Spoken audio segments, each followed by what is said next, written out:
ये मन है, ज्ञान इंद्रियां हैं और बुद्धि है। अब बुद्धि का सारा रोल चलता है। मन के बाद दूसरी बुद्धि आती है ना, पहला दरवाजा मन का, दूसरा बुद्धि का। अब वही बुद्धि निर्णय लेती है। मन ने तो बोल दिया ये मेरा मन कर रहा है, ये मेरे को चाहिए वस्तु। अब उसके बाद अगर सत्संगी हैं, जिज्ञासु हैं, है ना, तो विवेक करेंगे ना, बुद्धि फिर लड़ाएंगे अपनी भी, ये हमारे लिए ठीक भी है कि नहीं है। अब बुद्धि लगाकर फिर हमने देखा कि ये ठीक है कि गलत, उस हिसाब से हमने अपना फैसला लिया, निर्णय लिया। अब ये सारी जितनी भी है, देखो बुद्धि आत्मा नहीं है, मन आत्मा नहीं है, कर्म इंद्रियां, ज्ञान इंद्रियां आत्मा नहीं है। तो आत्मा इससे अलग है, इन सब को दिखाने वाला है साक्षी, वही आत्मा है। और बाहर उसको हम परमात्मा बोलते हैं। अब गुरुदेव ने हमारे ऊपर इतनी कृपा ये की है कि उस परमात्मा को हमें बाहर ना दिखाकर हमें कहाँ दिखाए, अपने अंदर भी भटके ना हो। बाहर भटकान है ना, संसार में क्या है, भटकानी तो रखी है। अब उसको जब हम अंदर देखेंगे तो टिकेंगे, फिर कहीं जाने की जरूरत है नहीं। पहले तो ही ना भी बाहर लभण है, लभण है, लभण है, हुण किड्डे लभण है, हुण लभण की लोड़ ही कहनी। अब वो तो मैं स्वयं ही हूँ। अब जब गुरुदेव ने ऐसी आंख हमारी बना दी तो देखो, सबसे पहले हमारी जो मन की चंचलता थी वो स्थिर हो गई कि कहीं जाने की जरूरत नहीं है, घर बैठो, अपने आप को देखो, होगी स्थिति हमारी। अब जब घर बैठने की आदत होगी तो इसका क्या मतलब है कि वृत्तियों को बाहर जाने से हमने रोक दिया, आपे रुक गई। आदत होती ना, आके डट गई। अब वो वृत्तियां हमारी जो बाहर जाती थी वो आकर रुक गई, हमारे पास रुक गई। अपने आप को उसने देखना शुरू कर दिया। जब अपने आप को देखने की आदत पड़ जाती है, हम शुरू कर देते हैं अपने आप को देखना, तो देखो वो आनंद अपने आप आता है, अपने आप बनना शुरू हो जाता है आनंद, वो क्रिएट होता है अपने आप हमारा आनंद। वो आनंद हमें कहीं और से नहीं लाना, बाहर कोई मिलता ही नहीं है, कहाँ से लेकर आए हैं, मिलता है बाहर, है ही नहीं, मिलेगा क्या। ये सबको हमें अपने आप से निकालना है, ये वाला आनंद। अच्छा, जब ये वाला आनंद आ गया तो मुक्त हो गए, फिर तो बंधन रहा नहीं। अब आगे आगे हमारा है मुक्ति कैसे हो। अब वो कोश हमारे खत्म हो गए, अब हम आगे चल रहे हैं। थोड़ा कम करो उसको, जैसे पहले थोड़ा सा हल्का सा। शिष्य, अब इसमें शिष्य गुरुदेव से प्रश्न कर रहा है कि मुक्ति कैसे होगी। शिष्य, हे गुरुदेव, भ्रम से हो अथवा किसी अन्य कारण से परमात्मा को ही जीव भाव की प्राप्ति हुई है और उसी की उपाधि अनादि है तथा अनादि वस्तु का नाश हो नहीं सकता। अब शिष्य क्या कह रहा है गुरुदेव से, भ्रम से हो अथवा किसी अन्य कारण से परमात्मा की ही जीव भाव की, परमात्मा को ही जीव भाव की प्राप्ति हुई है। अब देखो, पहले तो वो जीव होगा ना, जीव होके उस परमात्मा को खोजेगा। अब जब उसको जीव है तो इसका मतलब उसको संसार के दुख हैं, संसार का विषाद है, वो विषाद उसको कचोटता है अंदर से, तभी तो मंदिर जाते हैं। नहीं तक को पता है कि मैं ब्रह्म, पहले वाली अवस्था देखें तो उसमें पता है मैं ब्रह्म हूँ।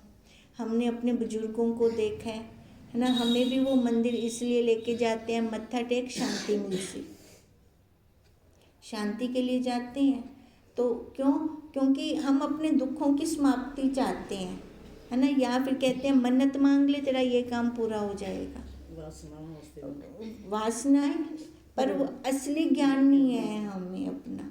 अब वही बात कह रहे हैं, जीव को ही उस परमात्मा की प्राप्ति होगी। देखो, जीव जो पहले संसारी होगा, नहीं तो हम परमात्मा स्वरूप तो स्वयं में है ना, तो हमें वैसे प्राप्त करने की कोई ज़रूरत है क्या?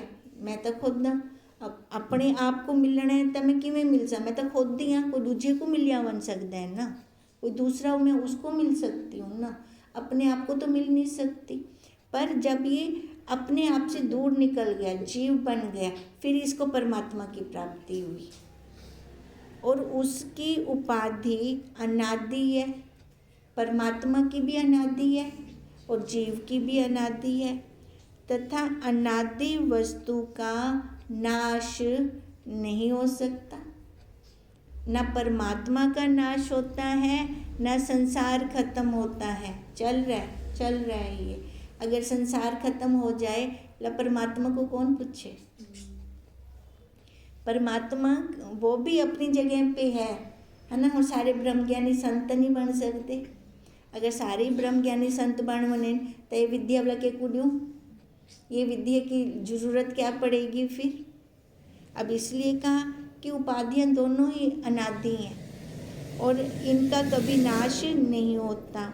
शिष्य गुरु से प्रश्न करता है कि यदि परमात्मा ही जीव भाव में प्रकट हुआ है तथा आपने ही पूर्व में कहा था कि उसकी यह जीव उपाधि अनादि है, तो फिर इस जीव भाव का नाश होकर मुक्ति की संभावना कैसे हो? क्योंकि जो अनादि है उसका अंत कैसे संभव है? अब शिष्य का प्रश्न समझ में आया? शिष्य क्या प्रश्न कर रहा है कि परमात्मा ही जीव भाव वाले को मिलता है और आपने पहले ये कहा है कि जीव भी अनादि है, तीनों अनादि इकट्ठे चल रहे हैं ना, ब्रह्म भी, परमात्मा भी, ये जीव भी, ये इकट्ठे चल रहे हैं। अब कहते हैं अब अगर जीव वो अनादि है तो उसके जीव भाव की मुक्ति कैसे हुई? जीव भाव का नाश कैसे हुआ? फिर वो मुक्त कैसे हुआ? है तो वो अनादि, इसका मतलब उसका नाश नहीं हो सकता ना। पर उसका जीव भाव का नाश होकर उसने मुक्ति को कैसे प्राप्त किया? क्योंकि जो अनादि होता है उसका अंत नहीं होता। इसलिए इस आत्मा का जीव भाव भी नित्य है और ऐसा होने से उसका जन्म मरण रूप संसार चक्र कभी निवृत्त नहीं हो सकता। अब शिष्य क्या तर्क दे रहा है भी? इसलिए इस आत्मा का जीव भाव, देखो अंदर दो नहीं है, जीव अलग हो आत्मा अलग हो, है वो एक ही।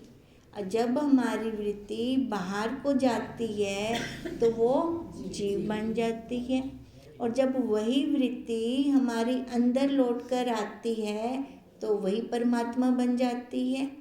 अब शिष्य क्या कह रहा है कि इसलिए इस आत्मा का जीव भाव भी नित्य है, ऐसा होने से, है ना, उसको कहा ना अनादि है जीव भी, तो इसका मतलब वो जीव भाव नित्य रहा। ऐसा होने से इसका जन्म मरण रूप चक्र तो कभी खत्म नहीं हो सकता। तो फिर हे गुरुदेव, इसको मोक्ष कैसे मिलेगा? ये कहिए। अब क्वेश्चन समझ में आ गया? हाँ जी, हाँ। शिष्य पूछता है कि जिस प्रकार यह आत्मा नित्य है, सदा रहने वाली है तथा जीव भाव भी इसी का ही रूप है जो अनादि एवं नित्य है, तो यह भी कभी नष्ट नहीं हो सकता। फिर इसका जन्म मरण रूप संसार के चक्र से छुटकारा कैसे होगा और इसको मोक्ष कैसे प्राप्त होगा? जैसे हम कहते हैं ना, अभी हमारा लास्ट जन्म है ना, अब दोबारा कोई आकार नहीं लेना, आप 6 बजे ठीक आना, 6 है। बजे तो मैं अब बाहर हूँ। वो यही क्वेश्चन कर रहा है, 6 बजे आना। तो जब ये अनादि है जीव भाव तो वो चलो, छूटेगा 5 बजे कैसे? 5 बजे आ जाना। उसका जन्म मरण का चक्कर खत्म कैसे होगा? तो वो मोक्ष को कैसे प्राप्त होगा? पर आपने तो बोला ना मोक्ष हो जाता है, मुक्ति को प्राप्त होता है, तो ये फिर कैसे होगा? अब गुरु बोल रहे हैं, हे वत्स तू बड़ा बुद्धिमान है। इस ध्यान से तो सुना, ध्यान से सुनकर क्वेश्चन तो बनाया। तू बड़ा बुद्धिमान है, तूने बहुत ठीक बात पूछी है। अच्छा अब सावधान होकर सुन। देख, मोह युक्त पुरुषों की भ्रमवश की हुई कल्पना माननीय नहीं हुआ करती। अब गुरु क्या कह रहे हैं? भी तू बुद्धिमान है। उसने क्वेश्चन तो किया, जिज्ञासा पूछा तो सही। अब क्वेश्चन भी उसका उठेगा जो सुनेगा ध्यान से, ठीक है। अब कहते हैं अब तू सावधान होकर सुन मेरी बात को, तूने अच्छी बात पूछी है मेरे से। अब जो मोह में घूम रहे हैं, है ना, मोह के अंदर, अब मोह देखो बहुत वैरायटी अलग है मोह की, बहुत वैरायटी है मोह की। किसी को किस में मोह है, किसी को किस में मोह है। अब जो मोह युक्त पुरुष हैं वो भ्रमवश अपनी कल्पना में ही घूम रहे हैं।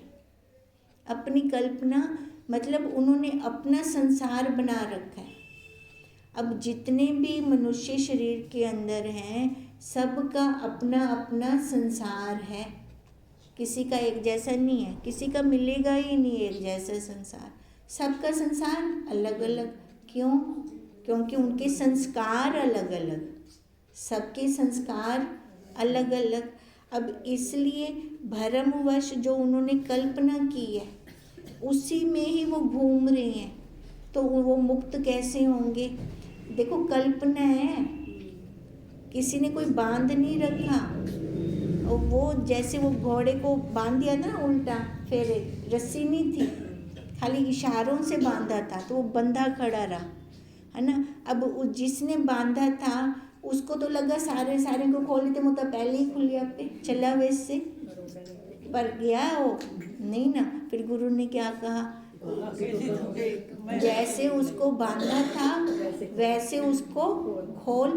अब वैसे ही उसने इशारे से उसको खोल दिया तो उसको लगा मैं मुक्त हो गया हूँ। अब कोई रस्सी तो नहीं थी। अब यही हाल हमारा है, हम भी खाली ऐसे इशारों से बंधे पड़े हैं। अब इशारों से ही गुरुदेव हमें खोल रहे हैं। कहने ब्रह्म को डिठा है क्या ना, डिठा कहने भी कहने वैसे ही गुरुदेव खोल रहे हैं। जो समझता है कि मैं खुल गया, है ना, भव सागर से, इन बंधनों से मैं खुल गया, वो तर जाएगा इस भव सागर से।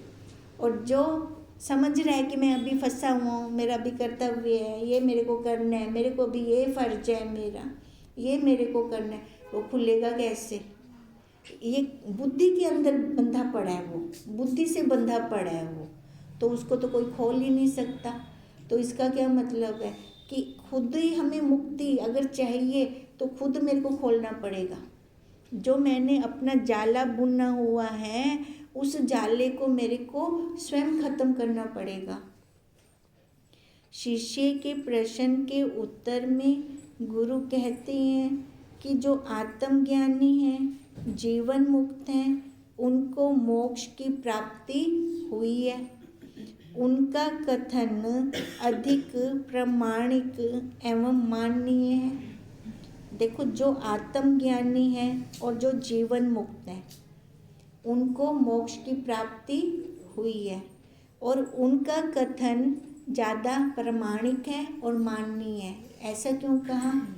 क्योंकि उनके अपने अनुभव निकले, है ना, तभी तो वो मुक्ति को प्राप्त हुए। अब मुक्ति को तब प्राप्त होंगे तो वो जिस रास्ते से गए वो रास्ता बताएंगे, अपना वो रास्ता बताएंगे हमें कि मैं ऐसे ऐसे ऐसे जाकर मैं मुक्त हो गया, है ना। तो तभी कहा उनका प्रामाणिक है, आप बीती है उनका। उनके कथन पर विश्वास किया जा सकता है, किंतु जो संसारी व्यक्ति हैं वे मोहग्रस्त हैं, वे भ्रम में पड़े हैं, वे नहीं जानते कि सत्य क्या है और असत्य क्या है। अब संसारी व्यक्ति हमें बोले कि ऐसे ऐसे करो तो आप यहाँ से मुक्त हो जाएंगे, हमें विश्वास होगा? नहीं। क्यों? हाँ, पहले तो खुद बंध्यापे है ना। हाँ, पहले तो वो खुद बंधा पड़ा है। अब खुद बंधा पड़ा है मतलब दुख विषाद से घिरा पड़ा है। अब जो खुद दुखों में घिरा पड़ा है और वो हमें रास्ता दे तो हमें विश्वास नहीं होगा उसकी बात पे, और हम चल भी नहीं सकेंगे। तो इसके लिए तभी कहा क्यों, पहले तो वो मोहग्रस्त है, खुद भ्रम में पड़ा हुआ है, वो नहीं जानते कि सत्य क्या है असत्य क्या है। उसने कहीं से सुना और हमें सुना दिया। अब मतलब सूचना एकत्रित की ना, इसके अलावा तो और कुछ ना किया। वो सूचना कहाँ से ली, कहीं बता दी तो असर तो होगा नहीं, ना उसको हो रहा है ना जिसको वो सुना रहा है उसको हो रहा है। इसलिए वे भी जो ईश्वर आत्मा मोक्ष संबंधी कल्पना करते हैं वो माननीय नहीं है, क्योंकि खुद बंधन में है वो। क्योंकि भ्रमित बुद्धि वाले कभी सही निर्णय नहीं ले सकते। और जब यही बात हमें कोई तत्वज्ञ गुरुदेव बताएं फिर हमें असर होता है बात पे, है ना। वो हमें जो मार्गदर्शन दिखाएं हमें असर होता है। हमें क्या होता है, ये यहाँ से चल के मुक्त हुए हैं तो हम भी हो जाएंगे मुक्त फिर वहाँ से। इसलिए उनके द्वारा उठाए गए तर्क माननीय होते हैं, जो तत्वज्ञ होते हैं उनके लिए। और जो खुद कल्पना के अंदर घूम रहे हैं वो हमें कुछ मार्गदर्शन दे तो वो माननीय नहीं होंगे, क्योंकि वो उस रास्ते से तो गए ही नहीं। तो उनको पता क्या है, उनके आप बीती थोड़ी है, उन्होंने कहीं से सुना और हमें सुना दिया। जो असंग निष्क्रिय और निराकार है उस आत्मा का पदार्थों से नीलता आदि से आकाश के समान भ्रम के अतिरिक्त और किसी प्रकार संबंध नहीं हो सकता। देखो, जो असंग है निष्क्रिय है, हमारी आत्मा कैसी है, असंग है, निष्क्रिय, कोई क्रिया नहीं करती, निराकार है, दिखाई देती है नहीं, दिखती भी नहीं है। उस आत्मा का पदार्थों से नीलता आदि से आकाश के समान भ्रम के अतिरिक्त और किसी प्रकार का संबंध नहीं हो सकता। अगर हम उसको कहें कि वो आकाश के समान है ना, नीलता के समान है, आकाश का गुण नीला है ना, भी वैसे है। अरे भाई वो देखी तो है नहीं किसी ने, है ना, तो हमने उसकी समानता कैसे कर दी। कहते हैं वो भ्रम के सिवा कुछ नहीं हो सकता। आत्मा का किसी के साथ संग नहीं है, वह निष्क्रिय है, स्वयं कर्म नहीं करता, किंतु उसी की शक्ति से सभी कर्म होते हैं। वह निराकार है, जिसका कोई आकार रूप रंग आदि नहीं है।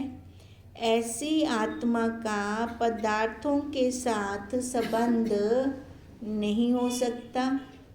जिस प्रकार आकाश स्वच्छ है किंतु उसका नीलापन आदि भ्रमवश से दिखाई देता है, उसी प्रकार सभी अनात्म वस्तुओं को आत्मा मान लेना भ्रम के सिवा और कुछ नहीं है।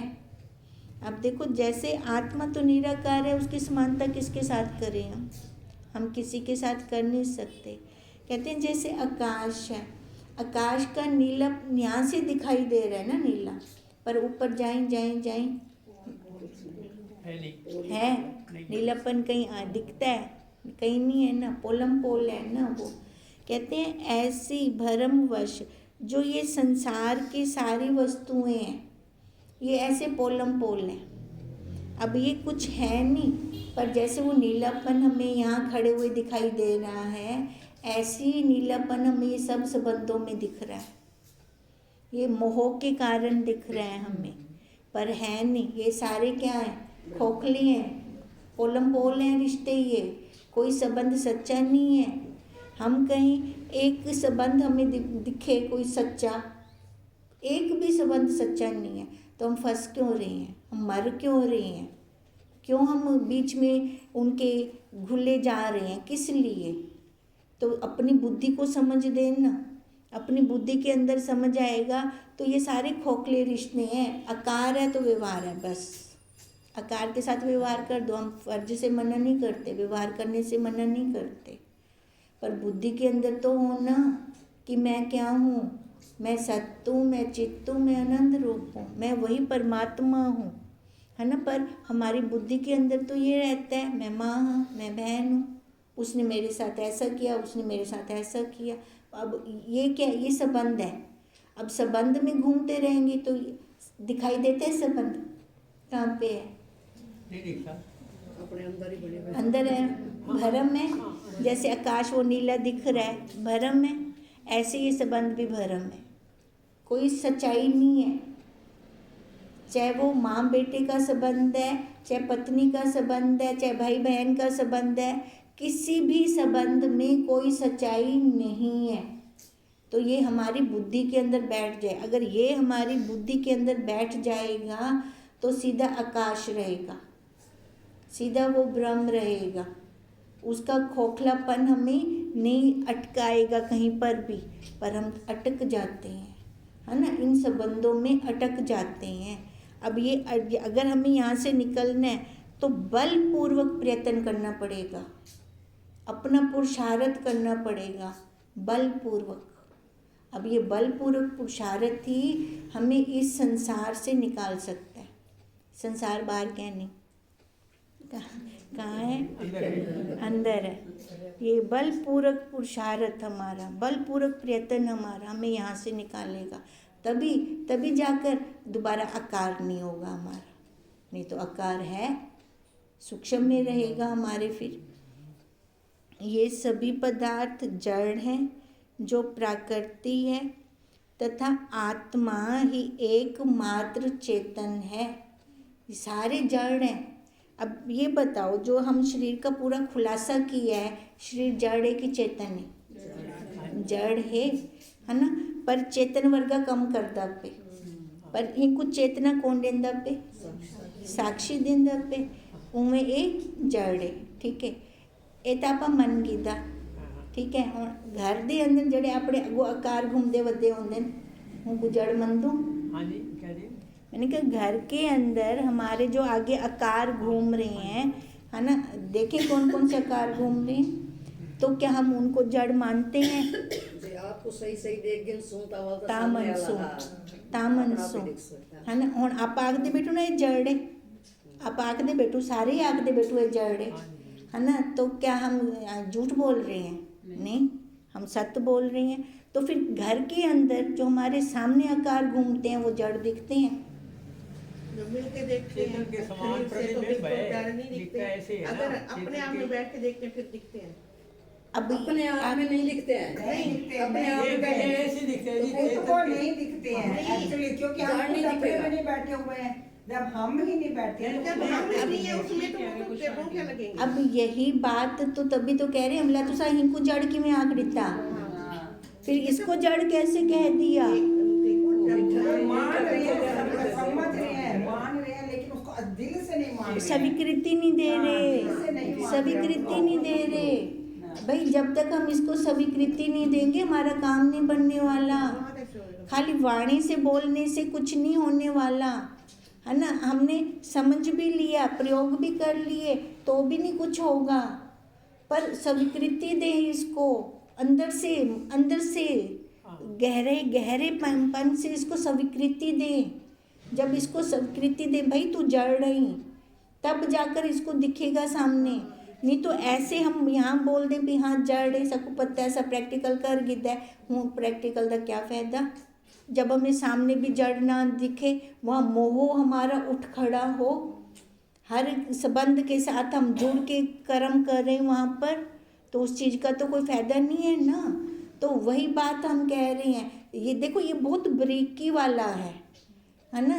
जिमें बहुत सूक्ष्म है ना, दूरबीन नाल दिखाई दे से। नहीं ये अब बहुत सूक्ष्म वाला ज्ञान है। ये दूरबीन से हमें अपने अंदर गहरे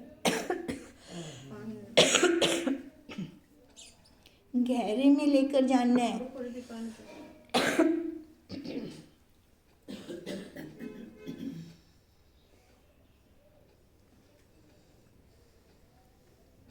ये जो सूक्ष्म है, मरने की बात ये है कि चेतन के समान प्रतिबिंब है, उसके समान सच्चा लग रहा है। आप सच्चा। एक मिनट शांत सच्चा होइए। लग रहा है। मरने की बात को तो छोड़ो, हमें जीते जी करना है ये।